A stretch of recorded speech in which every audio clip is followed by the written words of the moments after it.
Hola, ¿qué tal? Muy buenos días, muy buenas tardes a todos desde donde quiera que se estén conectando. Vamos a dar un par de minutos más, esperar a que más participantes se unan y entonces comenzaremos con el webinar.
Gracias a todos los que se están uniendo. Daremos un par de minutos más esperando a que más participantes se unan y entonces comenzaremos con el webinar.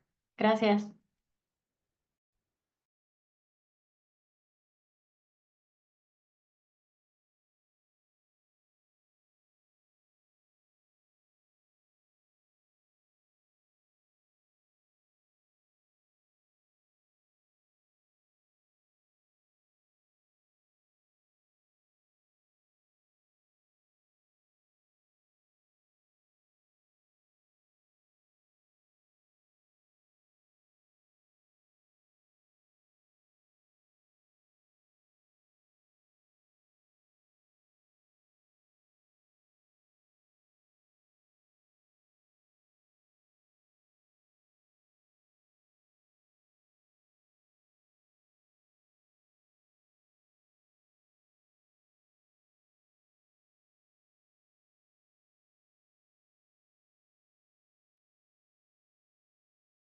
Listo, yo creo que estamos listos para empezar.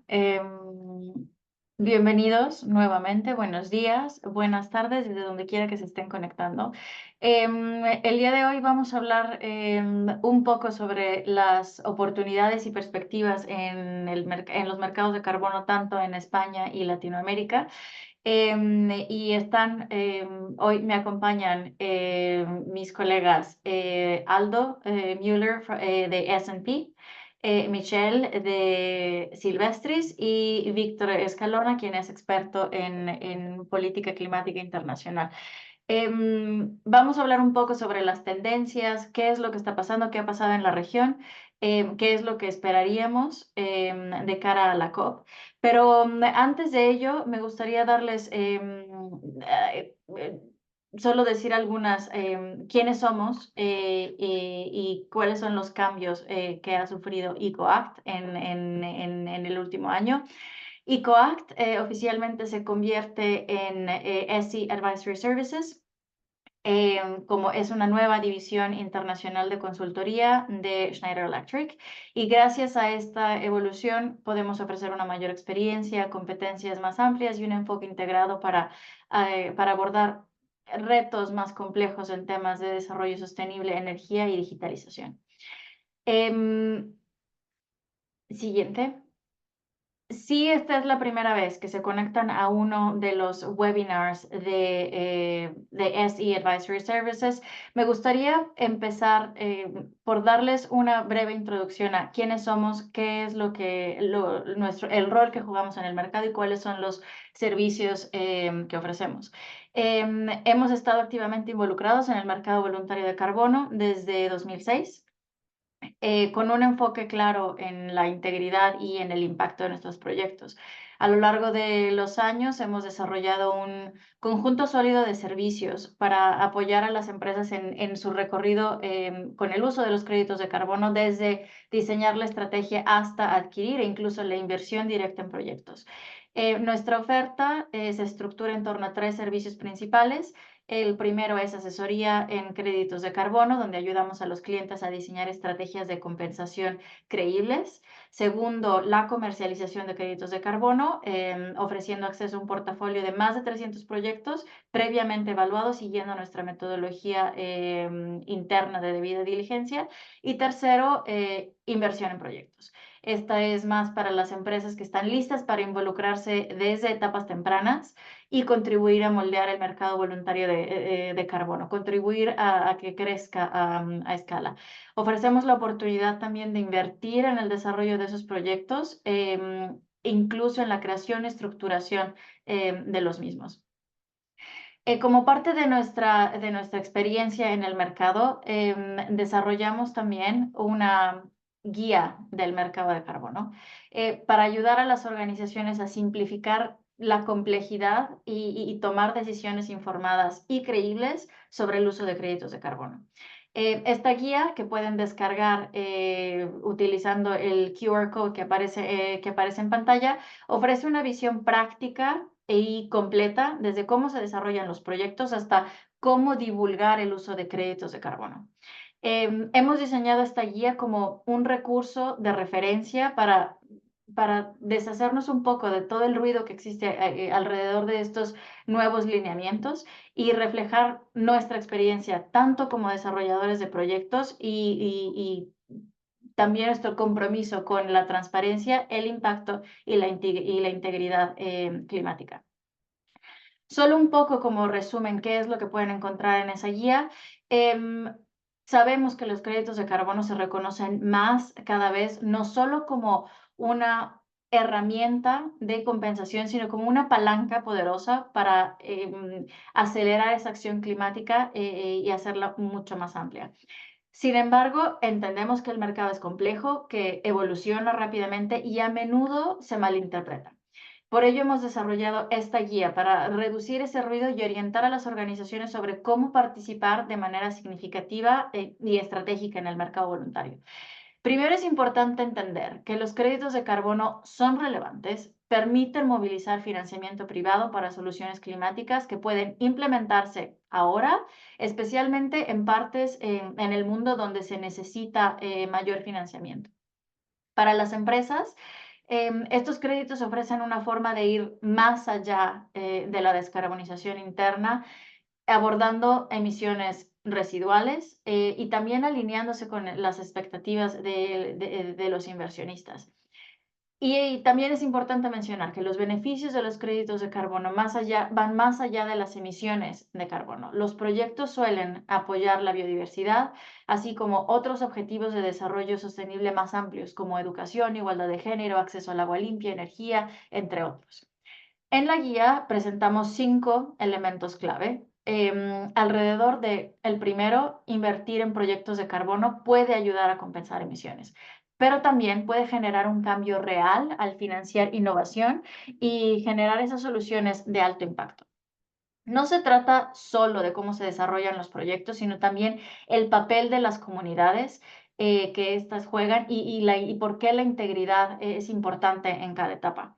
No solo también se trata de los costos, sino se trata del valor, cómo se utilizan de manera estratégica para respaldar el posicionamiento y la credibilidad de las empresas a largo plazo, especialmente cuando las acciones de las empresas se sustentan en datos sólidos. También en la guía incluimos una guía sobre cómo la divulgación de información alrededor del uso de los créditos de carbono y el uso de los marcos existentes son fundamentales como un elemento clave en la transparencia. Y por último, la guía pretende ayudar a las empresas a entender cómo los créditos en el mercado voluntario difieren del mercado regulado. Y vamos a hablar un poco de esto en la sesión de hoy. Destacando también que existe una creciente convergencia entre ambos mercados. Entendemos que el mercado está en una época de transición. Estamos viendo también una gobernanza más sólida por parte de grupos como el Integrity Council for the Voluntary Carbon Market. Los estándares de carbono también están innovando y buscan mejorar la credibilidad y la trazabilidad de los proyectos que se encuentran registrados. Al mismo tiempo, hemos visto marcos regulatorios como por ejemplo CORSIA, que aplica para la aviación civil internacional, impuestos al carbono y mecanismos del comercio de emisiones, tanto en América Latina como en otras partes del mundo, que también están comenzando a integrar esos créditos provenientes del mercado voluntario. Todo esto significa que la demanda de créditos de alta calidad está aumentando y la oferta que existe está tratando de seguir el ritmo. Eso significa que hay una presión a la alza en los precios, pero más escrutinio sobre la calidad de los créditos. Este es un camino un poco difícil, pero es esencial. Son los cambios por los que el mercado voluntario de carbono tiene que atravesar y es crucial también que las empresas entiendan cómo se pueden involucrar de manera estratégica para estar mejor posicionadas y liderar este crecimiento a escala del mercado voluntario. Sin más, ahora me gustaría dar de nuevo la bienvenida a nuestros panelistas. Em, Aldo, Michelle y Víctor, gracias por acompañarnos el día de hoy. Yo creo que ya hablé demasiado y ahora me gustaría escuchar por parte de ustedes cómo ven esta evolución del mercado, tanto mercados de cumplimiento en América Latina y en España y su convergencia con el mercado voluntario.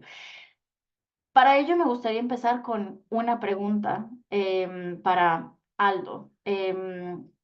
Vas a ser el primero. Y Ujú, me gustaría escuchar, escuchar de ti, ¿cómo has visto la evolución de la acción climática en América Latina? Si miramos atrás una década, el Acuerdo de París, desde el Acuerdo de París hasta ahora, la acción climática ha aumentado tanto por parte de los gobiernos como del sector privado en América Latina. Pero me gustaría escuchar, en tu opinión, cuáles han sido los principales impulsores detrás de esa implementación de mecanismos de fijación de precio al carbón en la región. ¿Y consideras que esa regulación empieza a ser el motor principal o si los compromisos voluntarios siguen teniendo ese papel predominante? ujú. Bueno, primero empezando por la última pregunta, definitivamente no. O sea, bueno, desde S&P consideramos que la regulación es el principal driver para los instrumentos de fijación de precio al carbono y, bueno, en general de la acción climática. Sin embargo, pues si comparamos Brasil, por decir Brasil en este caso sería uno de los países más ambiciosos de América Latina en términos de acción climática, sobre todo como se ha acelerado bastante su ambición. En este caso, la meta que acaban de poner para de la NDC para el 2035 es bastante ambiciosa. Están considerando más del 60% de emisiones o sea, una reducción de emisiones para el 2035. Mientras que México, pues está en veremos. Esperemos, hay que ver cuál va a ser la nueva actualización de la NDC, que se supone que la Semarnat ahorita ya está trabajando en esta meta. Y en cuanto a si vemos las acciones del sector corporativo de los principales contaminantes, podemos ver dos casos en particular, Pemex y Petrobras. Petrobras sí ha sido bastante ambicioso, de hecho tienen una meta de carbono neutralidad al 2050, eh, igual que Pemex. Sin embargo, la meta de Petrobras es muchísimo más específica, entonces por lo tanto es bastante más creíble. Y también si vemos la acción de Petrobras en el mercado voluntario de carbono, en Brasil, pues es uno de los principales jugadores, o bueno, de los principales compradores de este tipo de créditos en el país. Mientras que la acción de Pemex la vemos un poquito más, eh, digamos, ¿no? Menos ambiciosa en cuanto a la compra de créditos. Y bueno, si no, porque si no iría tomando en cuenta, las, también los gobiernos subnacionales, que en el caso de México, sí estamos viendo que se están implementando impuestos que definitivamente están haciendo que las empresas deban de tomar acciones. Que bueno, eso lo debemos de considerar las interacciones que va a tener con el mercado nacional de carbono, porque si bien esto puede impulsar una acción climática muchísimo más ambiciosa en los estados, también puede existir una sobreregulación. Y esta sobreregulación no necesariamente se traduce en reducción de emisiones. Ya que, bueno, estos precios pueden ir, o sea, tú al implementar un impuesto al carbono, no necesariamente las empresas van a van a generar las acciones necesarias para reducir sus emisiones, ¿no? Sino que pueden pasarlo directo a los consumidores, que se ha visto en el caso de España, los precios de la electricidad simplemente aumentaron, cuando en realidad no hemos visto una reducción de emisiones tan considerables en el sector eléctrico. Em, entonces, bueno, ahí dejaría mi participación. Gracias. Y yo creo que hablando un poco de España, eso da pauta para mi siguiente pregunta para Michelle. ¿Cómo es que, sabiendo cómo funciona el mercado en España, qué es lo que está impulsando esos cambios en el mercado español? ¿Hay alguna regulación que esté incentivando que las empresas se involucren más en la compra de créditos de carbono? ¿Cómo funciona? Si pudieras darnos una perspectiva o una introducción al mercado español. Gracias, Mirel, y también gracias, Aldo, por este excelente repaso en el contexto internacional. Y bueno, yendo un poco más precisos a Europa, aunque es verdad que no tenemos un mercado voluntario único y armonizado aún, que está en camino, sí que estamos viendo cómo la arquitectura regulatoria, desde la directiva de las SRD hasta los marcos de integridad, como pueden ser los de la ICBCM, todo esto en línea con el Pacto Verde Europeo, que al final es quien está marcando estos objetivos de la senda de descarbonización, están elevando ciertas exigencias. Hoy muchas empresas europeas ya no buscan simplemente compensar, sino hacerlo con proyectos trazables, auditables y alineados pues, con sus compromisos regulatorios.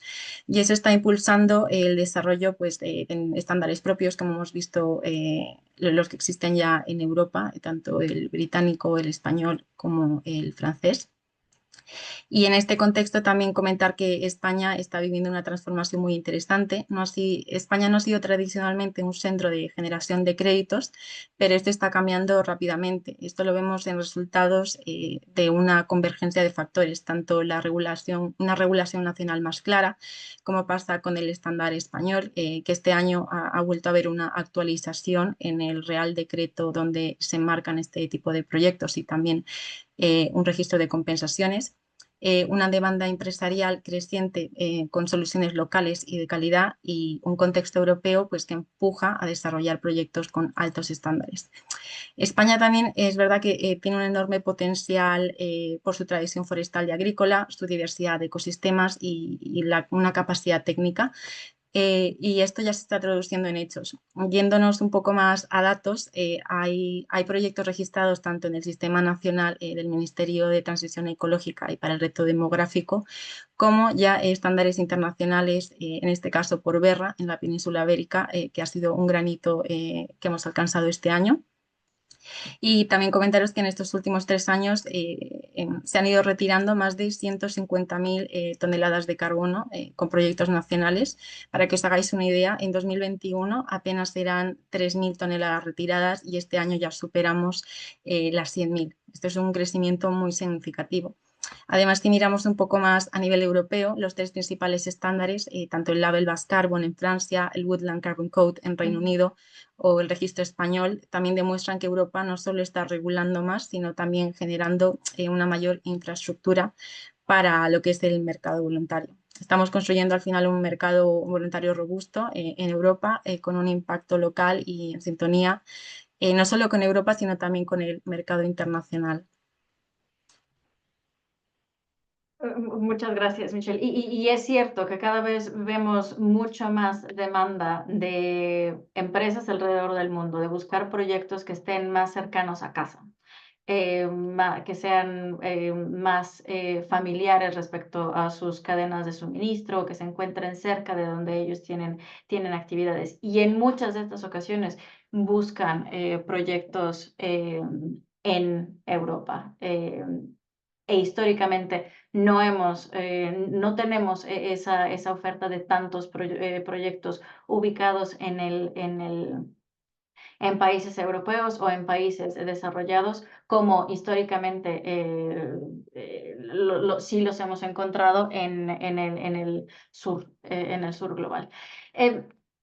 Víctor, ahora pasando un poco más al ámbito internacional, aprovechando que también Michelle habló de ello. ¿Qué sabemos del artículo 6? Hemos escuchado que el artículo 6 ha sido y es aún un tema clave en las negociaciones climáticas internacionales. ¿Cuáles son los desarrollos más importantes que deberíamos de seguir de cara a la COP30 que está por tener lugar en un par de semanas? Muchas gracias, Mirel, y un saludo a todos, es un privilegio. Creo que sobre todo este año hay que tener en cuenta que se cumplen varios puntos clave dentro del trabajo que realizan las partes durante la COP. Hay varios compromisos que tienen que cumplir. Creo que el principal de ellos es la entrega de su NDC, de su nueva contribución, o también llamada NDC 3.0. Hemos visto que en los últimos par de meses, al menos en Latinoamérica y en otras regiones, hemos visto gran actividad en la entrega de estos nuevos compromisos que finalmente van a servir como el marco a través del cual el artículo 6 va a poder florecer. Tenemos los casos de Chile, Colombia, Bolivia, Cuba, entregando NDCs actualizadas recientemente, ¿no? Y por ahí estamos todavía en espera de países como México. Creo que ya en temas de artículo 6, bueno, la pasada COP vio finalmente concluido el trabajo de prácticamente 10 años de negociaciones en el tema de un marco regulatorio para el artículo 6. Se vieron finalmente decisiones muy importantes en tema de autorizaciones, en tema de cerrar este libro de reglas, sobre todo para el inciso 4 del artículo 6, el artículo 6.4. Creo que de miras a la COP estamos viendo también que ya la implementación del artículo 6 está ya está siendo una práctica, ya estamos viendo reportes iniciales de varios países. En la región tenemos a Honduras, tenemos Malawi, Túnez, que recientemente entregaron reportes iniciales y habrá que revisarlos. Ya ha habido también la actividad del Technical Expert Review, que muestra señales de integridad con algunas observaciones y deberemos ver también cómo los países asumen estas revisiones.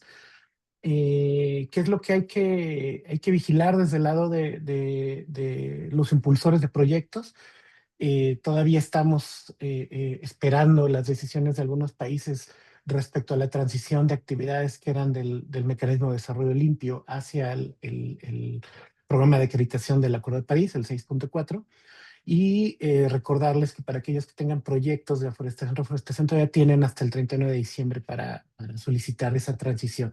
Los demás proyectos ya no pueden solicitarlo, ya concluyó, pero estamos todavía en espera de que los países tomen una decisión al respecto, ¿no? Con respecto a 6.4, el órgano supervisor apenas se reunió también a principios de mes. acordando reglas clave para el funcionamiento del mecanismo. Y la próxima semana se van a volver a reunir y posiblemente adopten ya su primera metodología en esta reunión, lo cual creo que es bastante relevante. Yo creo que esos son, no me quiero extender mucho, a lo mejor ya con las preguntas del público podemos extendernos, pero eso es lo que yo percibo que hay que poner el lente antes de la COP, ¿no? Y que podremos, que nos ayudaría a entender mejor cómo, hacia dónde va el mercado internacional y cómo Artículo 6 lo está moviendo. Muchas gracias, Víctor. Y creo que esa es una buena línea para mi siguiente pregunta. Y me gustaría ir de nuevo contigo, Aldo. Todo este movimiento que existe a nivel internacional. Hemos visto, ya hemos hablado de esa convergencia que está sucediendo en la práctica. Lo vemos también en en los esquemas de mercado que existen a nivel subnacional, como están comenzando a incluir créditos de mercado voluntario para el cumplimiento de las obligaciones de las empresas. Es una creciente convergencia a nivel internacional, pero también está sucediendo en América Latina. ¿Cómo es que se está desarrollando esa convergencia en la práctica? ¿Tienes algunos ejemplos de cómo estas jurisdicciones están involucrando estos créditos voluntarios en los esquemas de cumplimiento? Claro. Em, bueno, en general, primero hay que empezar mencionando qué países de Latinoamérica ya tienen implementado algún mecanismo de precio al carbono. En el caso de México, tenemos tres interactuando al mismo tiempo, que sería el IEPS, que es el Impuesto Especial de Productos y Servicios, que, bueno, este básicamente funciona como un impuesto a los combustibles, cuya tasa impositiva tiene que ver con el contenido de carbono, cada uno de estos. Luego, 10 estados han implementado impuestos subnacionales, cuyas tasas van desde los 3 hasta los $33.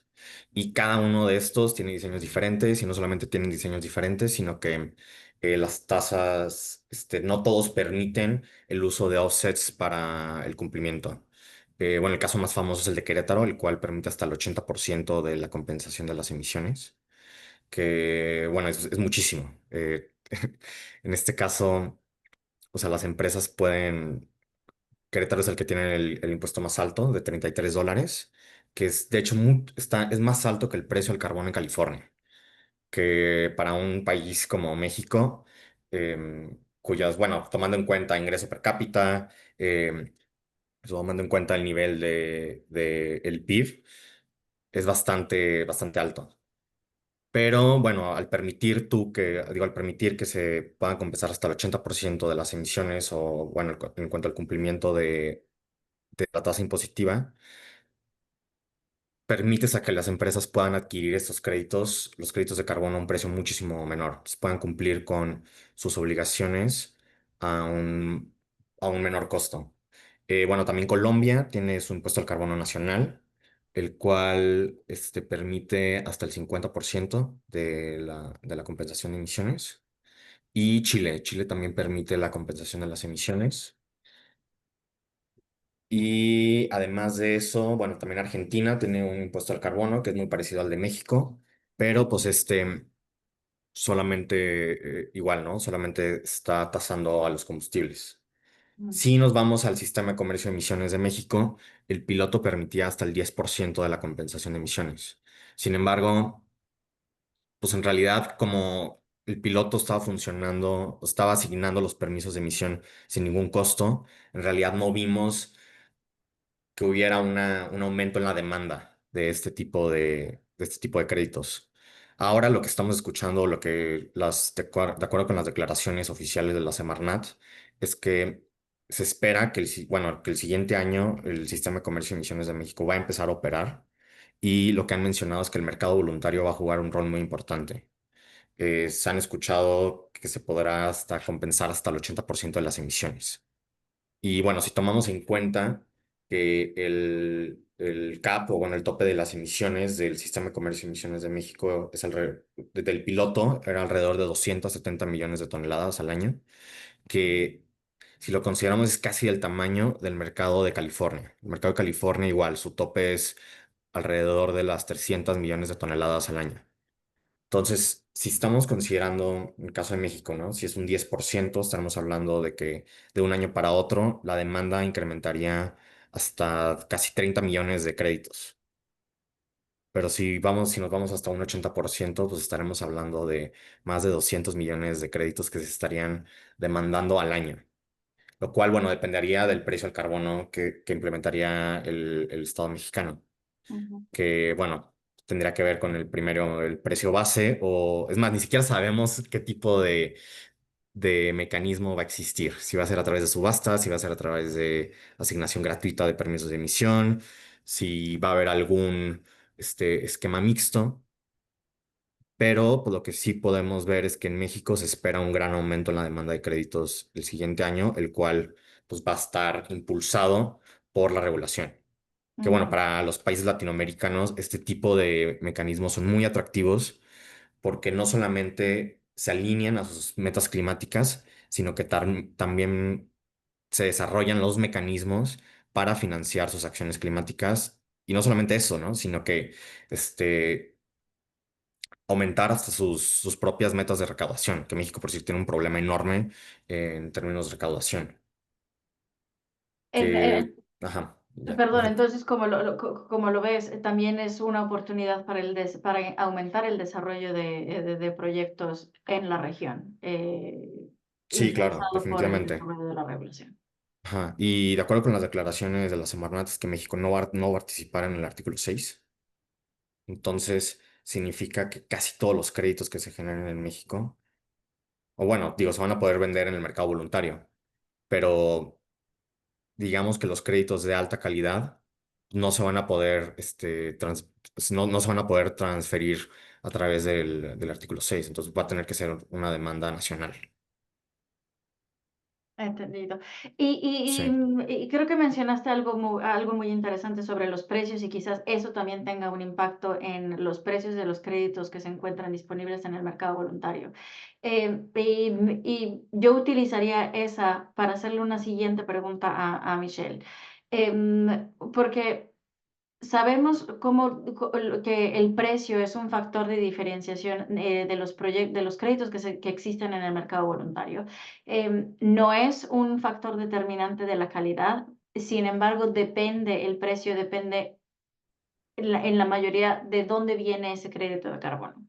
Créditos de carbono provenientes de tipos de actividades que, que se encuentran en alta demanda por parte de las empresas, pero también créditos de carbono provenientes de proyectos que se encuentran ubicados en países como, por ejemplo, España, vamos, de origen europeo, eh, tienden a traer consigo un precio premium. Es decir, son mucho más caros y eso es lo que nosotros también vemos como en ESG Advisory Services cuando apoyamos a los clientes con sus portafolios. Vemos cada vez más ese aumento de los precios provenientes de estos tipos de proyectos. ¿Cuál es la demanda que estás observando tú desde el lado como un desarrollador? ¿Cuál es la demanda que estás observando de estos créditos de origen europeo a pesar de ese precio premium en el mercado? Pues Mirel, como ya hemos mencionado con los datos anteriores, la demanda sí que está creciendo, no solamente en el número de proyectos registrados, sino también en las compensaciones efectivas, por lo que estos datos pues, pueden también hablar de que sí que existe un crecimiento, tanto en España como en otros países europeos. Esto confirma que sí que hay un interés creciente por créditos de origen europeo, a pesar de tener un precio, como tú bien dices, premium. Que pueda tener frente a otras opciones. Y yo creo que aquí es muy importante entender que los inversores no solamente comparan precios, y esto ya hablando desde la experiencia con el cliente, sino que cada vez se valora más la diferenciación. No se trata solo de comprar un crédito como si fuera una unidad financiera, sino de entender todo lo que el proyecto representa en términos de impacto, de trazabilidad y también de coherencia estratégica. En el caso de España, hasta hace poco el registro solo aceptaba una tipología de proyectos, proyectos forestales, que son además con los que Silvestris trabaja. Estos proyectos implican una ejecución concreta sobre el terreno, inventarios posteriores, un impacto directo en zonas rurales. Y esto no es menor. Al final, en los proyectos que hemos gestionado, hemos obtenido resultados de que más del 70% de la inversión permanece en el entorno local. Hicimos el cálculo de un ROI social en el que por cada euro invertido salía más de 6,5 euros. Además, estos proyectos pues, se pueden visitar, auditar y permiten a las empresas vincular su compromiso climático con el territorio donde operan. Sabemos que existen co-beneficios en todos los proyectos de soluciones basadas en la naturaleza, pero bueno, la diferenciación también es la cercanía, ¿no? con el territorio donde operan. Además, muchas compañías están empezando a asumir que si tienen operaciones en Europa, tiene más sentido y también coherencia reputacional compensar en Europa o en zonas próximas. Esto vemos que cada vez va a ser más común. Supongo que también, Miguel, desde tu experiencia en SE Advisory Services, habéis visto como también las compensaciones mixtas son cada vez son más la alternativa más cercana para este tipo de coherencia. Y también podemos ver cómo empresas europeas pues ya no compensan exclusivamente con créditos generados fuera, sino también con proyectos europeos a pesar de la diferencia de precios. También estamos viendo una presión creciente en otros sectores como la banca, las telecomunicaciones, la agroindustria o las empresas de servicio. Incluso si no tienen obligaciones directas, y es verdad que sus clientes, sus propios clientes son los que les exigen esta reducción y compensación de emisiones, especialmente aquellas que vienen a hacer el alcance 3 de sus clientes. Todo esto al final activa una cadena de exigencias a lo largo de todo el ecosistema proveedor. Otro aspecto muy valorado también es la capacidad de comunicar el proyecto. Y esto también rige mucho desde la Unión Europea, esa transparencia y esta involucración con las acciones que se tienen. No solo se trata de comprar créditos, sino de hacer visitas, de involucrar equipos, vincular esa inversión a programas de voluntariado, estrategias que fomenten la cultura ESG. Es decir, que en un solo proyecto podamos cubrir múltiples objetivos que pueden englobar dentro de la empresa distintos objetivos, ya no solamente el del equipo de sostenibilidad, sino pues otros como recursos humanos, responsabilidad social corporativa o marketing. Además, también existen reconocimientos oficiales, y esto ya hablando en concreto del sistema español, que ayudan a posicionar a empresas. Y en el caso de España, por cada hito alcanzado, como calcular la huella, reducirla o compensarla, la Oficina Española de Cambio Climático os otorga un sello oficial. Este tipo de distintivos, al final, hemos visto que se está convirtiendo en requisitos cada vez más habituales dentro del ecosistema de proveedores y son especialmente relevantes en licitaciones públicas o concursos. Con esto quiero transmitir que Europa está generando su propia arquitectura de integridad y el precio premium, cuando va acompañado de reputación, de trazabilidad, co-beneficios y alineamiento normativo, deja de verse solo como un coste y se convierte también en una inversión estratégica para evitar riesgos y fortalecer ese posicionamiento de las compañías.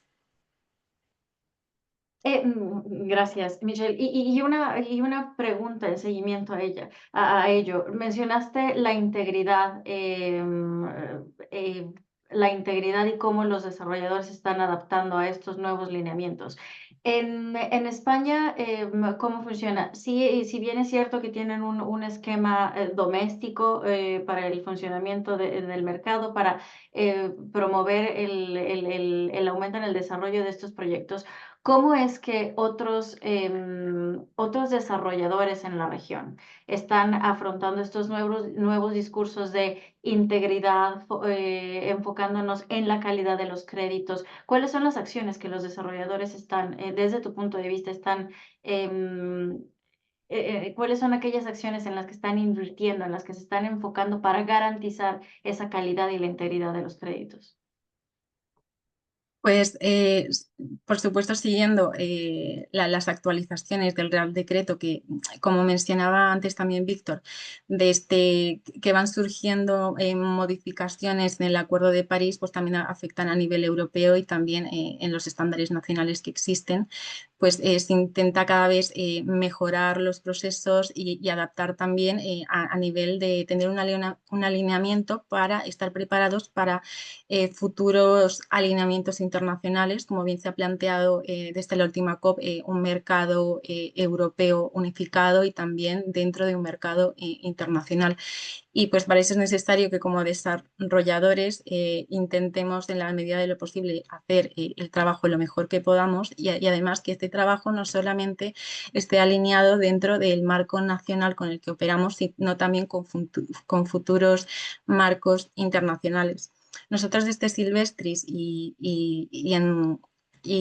trabajando junto con la Fundación Repsol en el gran proyecto que tenemos en Motor Verde, valoramos positivamente la evolución de estándares internacionales como BERRA y otros marcos europeos porque además elevan la integridad del mercado y permiten que los proyectos tengan mayor reconocimiento y acceso a compradores que priorizan calidad, trazabilidad, co-beneficios, pero también con un marco internacional que al final esto también asegura, ¿no?, esa integridad.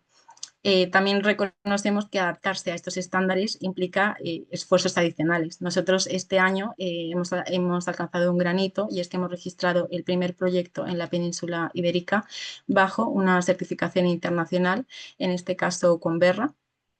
Y bueno, pues al final adaptarse a esto no solamente requiere mejoras técnicas a nivel experiencia, sino también algunos nuevos requisitos metodológicos, también a nivel económico, a diferencia del estándar español, que no tiene un costo en el registro. En BERRA hay tarifas asociadas, que si ya estamos hablando de que los proyectos europeos pues, tienen precios premium, añadiendo a esto tarifas asociadas, verificaciones externas obligatorias y procesos más largos, pues también es un gran reto. Aún así, creemos que el mercado se está moviendo claramente hacia proyectos de alto valor añadido y que quienes hacemos ese esfuerzo hoy pues estaremos mejor posicionados también para captar esta inversión seria y establecer alianzas estratégicas. Muchas gracias, Michelle. Y creo que algo que dijiste es muy importante, es adaptarse a los nuevos requisitos y a los nuevos lineamientos, a los que históricamente los desarrolladores de proyectos, pero no solo ellos, tampoco los países estaban acostumbrados. Y con ello voy contigo, Víctor, porque esto es un gran tema alrededor de Artículo 6. ¿Cuál es el nivel de preparación que tienen los países para involucrarse en actividades de Artículo 6? ¿Cómo es que los desarrolladores de proyectos también se están adaptando a ello? Y si esto puede acelerar esa convergencia entre el mercado voluntario y los mercados de cumplimiento, o si esto lo que ocasiona es generar nuevas complejidades para los desarrolladores de proyectos, no solo en América Latina y en Europa, a nivel global. Muchas gracias, Mir. Creo que en el tema de preparación lo podemos dividir en la parte de institucional o de gobernanza y la parte del sector privado. Creo que aún falta en ambos aspectos. En el tema de preparación por parte de los países, aunque ya hemos visto, y lo mencioné en mi intervención pasada, un incremento importante en el número de reportes iniciales de participación de artículo 6 de varios países, aún falta una mayor cantidad, falta una participación importante de más países que pueden ser actores importantes.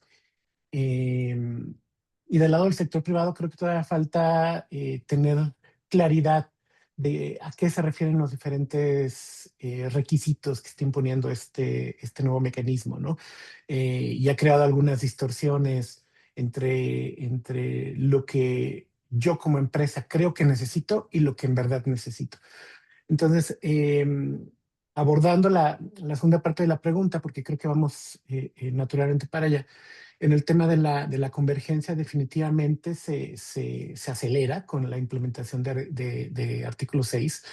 en temas de la contabilidad de las reducciones, las autorizaciones y una mucho mayor trazabilidad por parte de los países que son sede o son anfitriones de los proyectos, ¿no?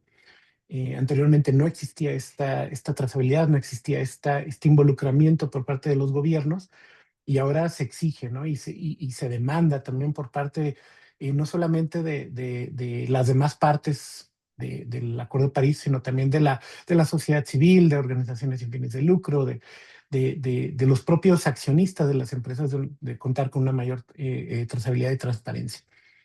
Pero también eso en el corto plazo añade capas de complejidad, ¿no? Para los desarrolladores de proyectos y para los compradores de esos créditos, ¿no? Hay que lidiar ahora con nuevos procedimientos de autorizaciones, más y más complejos requisitos que hay que cumplir para que los gobiernos estén seguros de que lo que van a autorizar sea algo que también les convenga en lo macroeconómico. eh,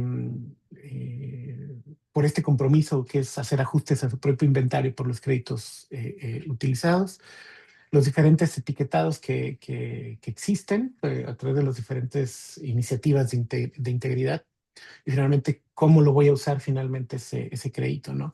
Creo que en el tema de la convergencia lo vemos claramente. Artículo 6 no es un mecanismo únicamente para cumplir objetivos internacionales, sino también para cumplir objetivos de la industria regulada, como es el claro ejemplo de la aviación civil internacional con el mercado que ellos tienen, Corsia. Ese yo creo que es el puente que existe más claro entre el mercado voluntario y el mercado de cumplimiento a nivel de país, ¿no? Del artículo 6. ¿Por qué? Porque es demanda que viene del sector privado, pero que tiene que tener una autorización, que tiene que tener un ajuste correspondiente. ¿Por qué? Porque es un mercado regulado internacionalmente y esta será la mayor demanda que observemos. A pesar de que artículo 6 tiene sus reglas, etcétera, y los países muchos países lo van a utilizar, realmente la mayor demanda de créditos autorizados bajo reglas de artículo 6 van a venir por parte de las aerolíneas. Y del lado del mercado voluntario, por ejemplo, tenemos iniciativas de integridad tanto del lado de la demanda como del lado de la oferta, ¿no? Los Core Carbon Principles del ICBCM son un claro ejemplo de cómo desde el lado de la oferta se está trabajando en los temas de integridad y a través de la iniciativa de integridad del mercado voluntario de carbono, el BCMI, con sus propios códigos de claim de cada una de las reducciones, se aborda la integridad desde el lado de la demanda de créditos, ¿no? Entonces creo que definitivamente estamos viendo una convergencia acelerada en la que ambos mercados regulado y voluntario van a seguir conviviendo y simplemente lo que mencionaba al principio de falta claridad para los actores que participan de en qué mercado me tengo que mover y qué son los requisitos que tengo que poner o tengo que exigir que cumplan los créditos que yo compre para que quede claro lo que finalmente voy a necesitar, ¿no? Y no termine yo comprando un suéter cuando necesitaba yo un traje de baño. Entonces, creo que esa claridad aún falta trabajarla, aún falta construir esas capacidades, pero finalmente no se aprende leyendo el libro de reglas o los códigos de integridad, sino se aprende en la práctica y no habrá mejor manera que practicar y por eso creo que desde mi experiencia aplaudo los trabajos de empezar a regular esto, particularmente en la región, los esfuerzos de Chile, Perú, Colombia, etcétera. Creo que son casos que los demás países en la región pueden seguir y podrían aprender y evitarse muchos tropezones en el camino, ¿no? Y del lado del sector privado, acercarse a los expertos, a sus propios gobiernos, abrir canales de comunicación y que esta claridad de qué es lo que los gobiernos están esperando y exigiendo de los proyectos sea claro y yo pueda establecer una mejor estrategia, ¿no? Muchas gracias, Víctor. Yo creo que muy atinado tu comentario sobre entender ¿Cuáles son, cómo artículo 6 puede definitivamente jugar un rol clave en mejorar la transparencia, en la trazabilidad de los créditos? Pero también es importante entender todo ese trabajo de desarrollo de capacidades que tiene que suceder antes de que esto sea completamente operacional, no solo en la región, en todo el mundo. Y lo estamos viendo con el trabajo que hace el Banco Mundial, que hace el GGI, que hace la cooperación internacional con todos estos países. Nos quedan 10 minutos y me gustaría, si el público tiene alguna pregunta, siéntanse libres de dejarlo en la opción de Q&A de Zoom. Hay una pregunta, Michelle, creo que esta es para ti. ¿Dónde se pueden comprobar los datos de emisiones retiradas en España? ¿Son datos públicos? Y por otro lado, ¿crees que los cambios en las normativas ambientales a nivel europeo provocarán cambios en los mercados de carbono? Sí, los datos en España son públicos y se encuentran en el Ministerio de Transición Ecológica para el Reto Demográfico. Eh, a la hora de hacer estas contabilizaciones, tenemos el registro público tanto de las huellas calculadas, que este año pues ya es de carácter obligatorio para todas las grandes empresas, esto que viene desde Europa. También tenemos los proyectos de absorción registrados y las compensaciones, bueno, las toneladas retiradas para compensaciones con el nombre de las empresas. Todo esto de carácter público. Y siguiendo con tu última pregunta, como he mencionado antes, definitivamente creo que va a promover que la participación activa en el mercado voluntario. Ya podemos ver en el marco europeo que viene todo esto pues, por llegar pronto o anticiparse a esos objetivos de cara a 2050 que vienen del Pacto Verde Europeo, y cada vez también esto les sirve para posicionarse, un posicionamiento de marca con respecto a otros competidores, y todo esto lo hacen alineados a otras normativas o hojas de ruta como puede ser el SBTI, que te dice que puedes compensar ese 10%, alineado también con el Pacto Verde Europeo. Muchas gracias, Michelle. Otra pregunta más, y esta es tanto para Aldo como para Víctor, quizás. ¿Creen que los países en Latinoamérica requieren estrategias nacionales para fortalecer tanto el mercado doméstico como el mercado regulado? ¿Cuál es una recomendación de los elementos en esa estrategia que no deben faltar, teniendo en cuenta las experiencias en América Latina? Eh, bueno, pues digo, igual si no podremos complementar nuestras respuestas, pero sí, definitivamente debería de haber algunos programas, no solamente que, por si México está trabajando en su registro nacional de compensaciones, que bueno, por este lado es, tal vez no hay necesidad de inventar el hilo negro si ya tenemos estándares internacionales que funcionan bastante bien, que se podrán adaptar o se podrían simplemente decir, ah, bueno, estos tres, cuatro estándares se van a aceptar en México. Y en el caso de, bueno, si se viene una demanda tan grande, un incremento en la demanda tan grande por los créditos voluntarios de carbono, definitivamente debe de haber un apoyo del gobierno mexicano para el desarrollo de estos proyectos, ya sea a través de asistencia técnica o algún tipo de incentivos para la generación de este tipo de créditos. Porque, bueno, pues el mercado de México, pues, o sea, bueno, como ya lo vemos en S&P, es en el caso de que se apruebe la regulación o lo que estamos escuchando es que se viene un cambio enorme en el mercado mexicano. Entonces, definitivamente debe haber el soporte del gobierno, el soporte estatal para el desarrollo adecuado de este mercado. Y Víctor, no Yo sé si creo que quieres sí, complementar. Sí. sí, sobre todo la parte de mercado regulado, pero hablando de manera internacional, creo que es de tu última pregunta para mí, Mirel, En este tema de la convergencia, creo que los países tienen que definitivamente contar con una estrategia y un marco de acción, un plan de acción que abarque tanto los mercados regulados internos, domésticos, y Aldo ya ha mencionado el caso de México, pero también tenemos los casos en Colombia, en Chile, en Perú y próximamente también en Brasil. Creo que estas estrategias tienen que ir no solo en saber administrar y saber lidiar por parte de la autoridad con un mercado voluntario cambiante, con nuevos requisitos, con nuevas exigencias, pero también con un mercado internacional y tomar la decisión de si se va a participar o no en estos mercados internacionales regulados como es artículo 6 o CORSIA.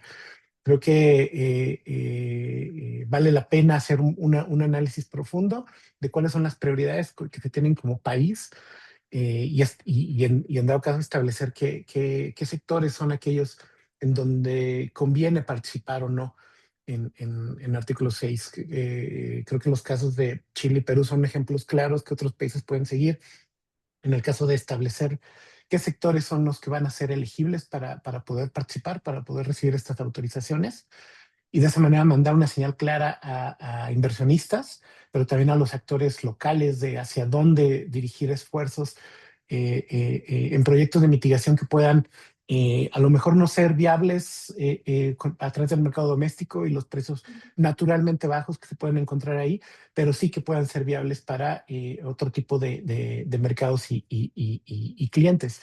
Y creo que en ese aspecto descartar la participación en el artículo 6 solo por algo, no entender bien las oportunidades que ofrece, creo que es una oportunidad perdida y creo que vale la pena un análisis aún más profundo en aquellos países que todavía tengan la duda de si van a participar o no en estos mecanismos, de establecer una estrategia robusta de participación. Mm. Gracias, Aldo y Víctor. Y una última pregunta, tenemos tiempo para una última pregunta. Aldo, ¿cómo ves la evolución de precios al carbono en la región en el corto plazo? ¿Qué puede determinar un aumento en el precio? Bueno, definitivamente los impuestos al carbono te dan una señal inicial de cómo podrían venir estos, porque bueno, este es el precio base al cual tú debes de cumplir con la regulación. Y que bueno, de ahí pues varía, ¿no? Si tú vas a pagar, vas a comprar offsets, tal vez quieres pagar menos por el impuesto. Entonces, si ahorita estamos viendo los precios en México, dependiendo del tipo de crédito, pero pues están fluctuando entre los 8 no, entre los $3 y $8 en promedio en México, para los créditos por lo general relacionados con la naturaleza. Pero en el caso, o sea, nosotros en S&P estamos esperando que si se establece un mercado robusto en el marco del artículo 6.4 y que haya o sea, un incremento en la inclusión de este tipo de créditos en los mercados obligatorios, podría llegar hasta arriba de los $50 para el 2030. Entonces, sí, definitivamente el principal price settler es la regulación. Ujú. México, pues para que se den una idea, como mencioné en mi primera participación, la tasa impositiva por la tonelada de CO2 está entre los $3 y $33. Entonces, pues yo diría el precio base, $1, mm, pero después pues podría subir hasta, yo creo que el precio tope podría ser $33, que sería lo de Querétaro, ¿no? Si estamos hablando Ujú. solamente en cuanto a incentivos a cumplir con la regulación. Muchas gracias, Aldo. Ajá. Nos quedan solo 2 minutos. Yo creo que estamos listos para cerrar aquí el webinar. Muchas gracias, Michelle, Aldo, Víctor, por su participación. A todos los participantes, si no nos da tiempo de responder todas las preguntas, trataremos de hacerlo por escrito y enviar y recibirán una grabación o el link a la grabación de este webinar. Muchas gracias a todos. Que tengan un excelente día. Gracias, Miguel. Gracias. Gracias.